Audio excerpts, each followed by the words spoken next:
Oh, so you're blind? How can he be a service dog? He's so little. So, what's your problem? Telling someone you can't be here prior to inquiring about why this dog is there is quite invasive and confrontational. They accept you, but they're annoyed. They treat you like you're an inconvenience. It's like being called a fake. We need to do better than we have in the past. Just ask, is that a service dog? A service dog handler has the right to go into any public space, including a hotel, with their service animal without being challenged or harassed. If they walk into a hotel and the desk clerk says you're not allowed to have that animal in here, and the person responds with, "This is my service animal," the desk clerk should then ask for some identification if they question what they're being told. And if not, then the desk clerk should process the person and issue the key to the room if they're checking in, or respond to their query. Hi there, welcome to the Cartier Place Food Hotel.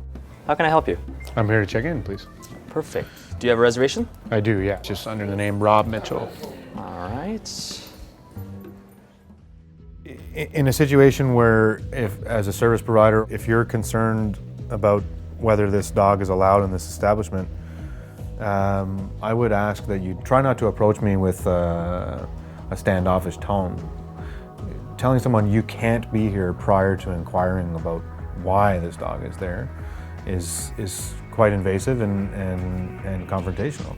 So if you need to ask me about why he's here, and I'm okay with you asking why he's here, but if you need to do it, just ask, is that a service dog? Yes. And if you need to go further than that, can I see paperwork to substantiate? Do you have identification to substantiate him being a service dog? That's fine. I have no problem with that. And legally, as an establishment, you're allowed to ask those questions. But the confrontational stuff is very hard for, especially first responders and military personnel. We don't necessarily deal with confrontation very well when we're dealing with an invisible disability like PTSD. And you could look at the autism spectrum as well. That person or their family that are with a dog, a service dog, a confrontation is horribly detrimental to that family. You know, so a gentle approach. That's fine. There we are. I see you're booked in with us for the 3 nights. Yep. And I see you have a dog with you today. I do, yeah. This is my service dog, Ben. Perfect. Actually, I've got his documents here if you need them. Thank you. We're all set. Do you guys have an additional price policy for Ben being with me? So being that Ben is a service dog, he wouldn't actually be considered a pet. So the pet policy wouldn't actually apply to him. Okay. Actually, it's the law. We can't charge additional for service animals. Okay. That's great to know. Thanks for letting me know. No worries. Many hotels now have a pet policy where in the pet policy you are allowed to take your pet into the room of the hotel. You may have to pay a fee for having your pet in the room, and you sign a release that if your pet causes any harm or damage to the facilities at all, you are liable for the cost. None of that applies to a service animal. And even if it says that it's for service animals as well, the hotel facilities have no legal right to insist that you sign a waiver to have your service animal with you. You have the right to have your service animal in any public space that you go. Ben seems to be a little bit uncomfortable. Is he all right? So I've got PTSD from my work as a paramedic, so when he's leaning on me, he's just telling me to pay attention to him, ground, refocus. Oh, wow. So he's just doing his job. Is there anything I can help with? No, I'm okay. I appreciate your offering though. Thanks. No worries. It's truly amazing. Your dog's quite intelligent. Yeah, he's a smart guy. Hey Ben, a smart guy. A lot smarter than I am. All right. Everything seems to be in order. Wonderful. And there you are, Mr. Mitchell. The reason why I was excited to have this interview with you is to be able to help people to understand what it's like for me to go through life, what it's like to have a service dog helping me through my everyday. Having an invisible disability, in some ways I feel it's more difficult than having a visible disability, where people potentially know how to lend a hand. So it's very important that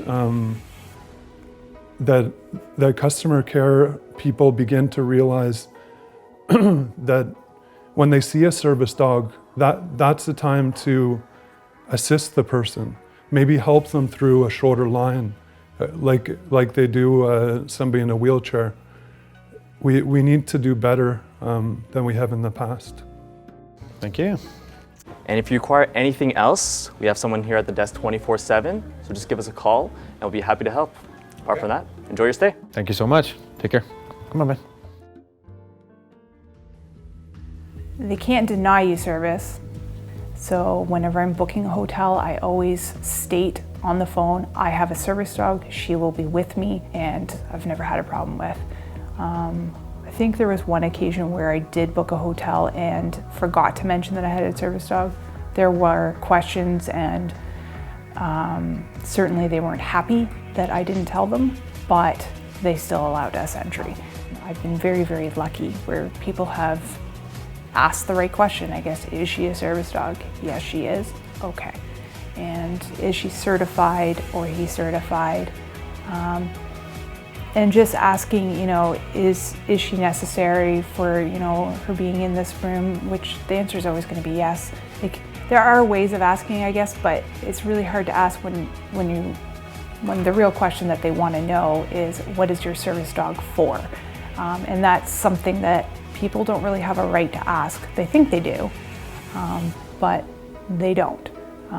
She's my service dog, she's working for me, I have her with a specific purpose in mind, and that's all you need to know. I would like them to be speaking to me. I would like them to be ignoring Poppy because she is working for me. Distracting service dogs is dangerous because in my case, you know, I could fall. But in some cases, it's even more serious where, you know, someone could die if you're distracting their service dog and the stakes are that high and you just don't know what the service dog is for. So you can't assume that you know, making baby talk at the service dog or grabbing the service dog is not costing someone their life. You can't make that guarantee. Sometimes the right person is standing right in front of you. You might not notice, but I know he notices you. I'm not broken, I'm just hoping you're my greatest fear. Maybe you just don't see him. There's no writing on the wall. Things that you say might confuse him. None of that matters at all. Dreams of being around her. Dreams of the perfect chance. I'm not broken. I'm just hoping you're my greatest fear. Maybe that's